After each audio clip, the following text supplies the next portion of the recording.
Nokia's story today is one of tragedy. The epic fall of a business once responsible for 40% of the mobile phone market share. While many have a deep sense of nostalgia for their old Nokia phones, the company has a far deeper history, dating back to the 19th century, with a long line of CEOs that have brought the company through many different terrains and ventures. Nokia has come close to bankruptcy and made deals with the Soviets within the space of 50 years. Despite having a rich history, nothing matches a rapid rise to stardom and even more rapid fall to earth that Nokia faced in the 2000s. In this video, we will cover everything from the origins of the company to its disappearance. In 1898, a Finnish rubber production company built some factories near a town named Nokia. They used this town's name for company branding. Business was going well for the newly named Nokia. That was until the beginning of what is now known as World War I. The world was in no state to do business once the war had ended, and as such, Nokia was on the brink of bankruptcy. They had nowhere to turn and had to ensure their survival. Shortly after, they were acquired by Finnish Rubber Works. The Nokia company still didn't have much of a name for itself. However, Finnish Rubber Works was eager to amass an empire. To build an empire, you must be able to predict and prepare for where the business will be in the future. Knowing this, the decision was made to acquire Finnish Cable Works, a company founded in 1912 by Arvid Wickstrom. This company produced telephones, telegrams, and electrical cables. At this time, this technology was new and a somewhat risky investment. We now know that this decision changed the future of Nokia forever. Time passed, and the three companies had good business, but not great business. On a national level, they had a sustainable level of success. However, this was not enough. They had their eyes on the global market. By the 1960s, international trade had greatly improved since the war, and the Finnish Cable Works wanted to get in on it. They soon made a trade agreement with the Soviets, supplying cables as a part of their war reparations. After expanding into the Soviet market, the three companies had a merger and became the Nokia Corporation we know today. By the late 1970s, the Soviet market was vital for Nokia and brought high profits to the company. The future was looking bright. As mentioned, Nokia had been supplying the Soviets since the 1960s. However, by the late 1970s, Nokia had been cooperating with the Soviet Union on scientific technology. The Cold War was very prevalent, and the tension between the Soviet Union and America had been running high for some time. Nokia was not afraid of this tension. In fact, they took advantage of the geopolitical situation and used it as a way to make money. Nokia had been importing American components and selling them in products to the Soviets. At first, the Americans didn't like this at all and were very suspicious of Nokia's dealings with the Soviets. But soon, they came to realize the opportunity that was presenting itself to them. According to US Deputy Minister of Defense Richard Perle, Nokia had been secretly in cahoots with the Pentagon. The deal meant that the US was able to keep a set of eyes on the technological developments within Russia using Nokia's trading. We have now reached the 1990s. For the past 30 years, Nokia has been ruthlessly innovative in advancing its technology. Around this time, they had begun making significant contributions to the mobile telephone industry and assisting in the development of GSM, 3G, and LTE standards. The almost clairvoyant managerial decisions that pioneered this development were the cause of their early success. However, the rapid growth had to come at a cost. A recession had hit the Russian economy, and it was there to stay. Official Russian economic statistics indicate that from 1990 to the end of 1995, Russian GDP declined by roughly 50%, far greater than the decline that the United States experienced during the Great Depression.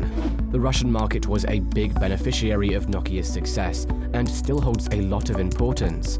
As soon as the recession was coming to an end in the mid-1990s, Nokia experienced a near collapse in their supply chain. The swift development was coming back to bite them, and something had to be done.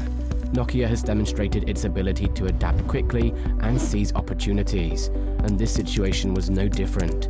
They were able to tighten up their systems and enforce strong discipline in their regulations. So what about their actual products? Nokia's early foray into the mobile phone market was less than successful.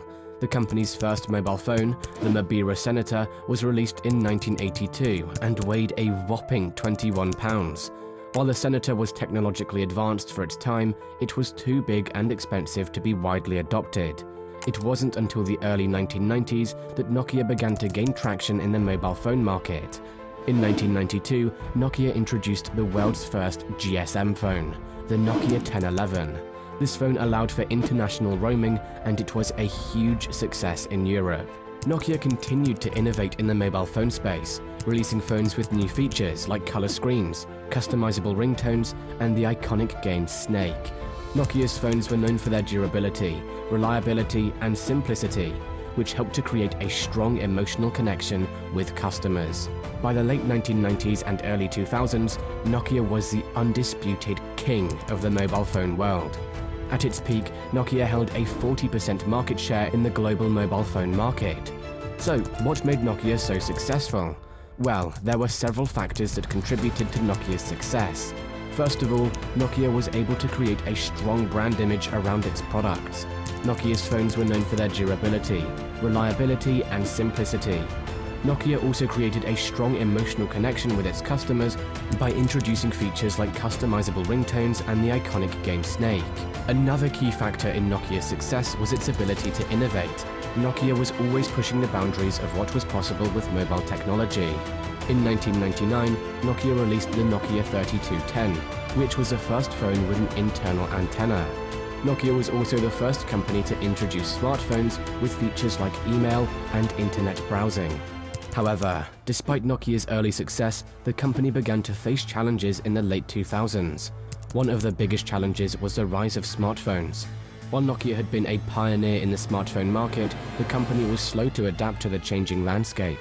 Nokia's early smartphones, like the N95, were popular, but they were quickly overshadowed by the iPhone and Android devices. Nokia's Symbian operating system was seen as outdated and clunky, and the company struggled to keep up with the rapid pace of technological change.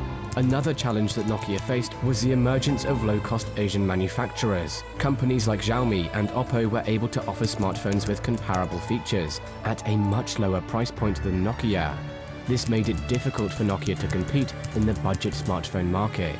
Despite these challenges, Nokia continued to release new phones and invest in new technology. However, their efforts were not enough to keep up with the competition. In 2011, Nokia made a crucial decision to partner with Microsoft and adopt the Windows Phone operating system for its smartphones. This partnership was seen as a last-ditch effort to compete with the iPhone and Android devices. Unfortunately, this strategy did not pay off.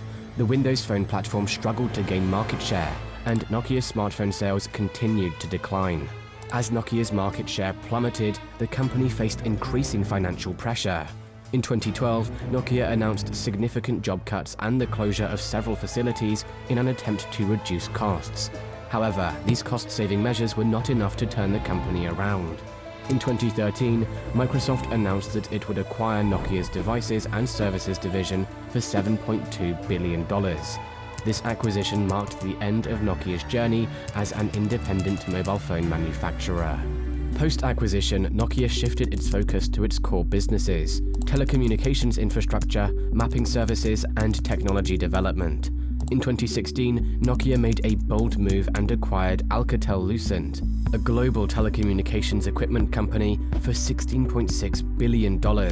This acquisition allowed Nokia to expand its presence in the telecommunications infrastructure market and compete with industry giants like Huawei and Ericsson. The Nokia brand, however, did not disappear entirely from the mobile phone market. In 2016, HMD Global, a Finnish company, acquired the rights to use the Nokia brand on its mobile phones and tablets. Since then, HMD Global has released several Nokia-branded smartphones and feature phones, targeting the budget and mid-range market segments. These new Nokia phones run on the Android operating system and have received a generally positive reception for their build quality, design, and affordability. In conclusion, Nokia's rise and fall in the mobile phone market is a cautionary tale of how even the most successful companies can struggle to adapt to rapid technological changes and increased competition. Nokia's early success was due to its innovation, strong brand identity, and emotional connection with customers. However, the company's inability to react quickly to the smartphone revolution and its ill-fated partnership with Microsoft led to its eventual downfall. Today, Nokia's legacy lives on through its telecommunications infrastructure business and the Nokia-branded phones produced by HMD Global. The story of Nokia serves as a reminder of the importance of adaptability and continuous innovation in the ever-changing world of technology.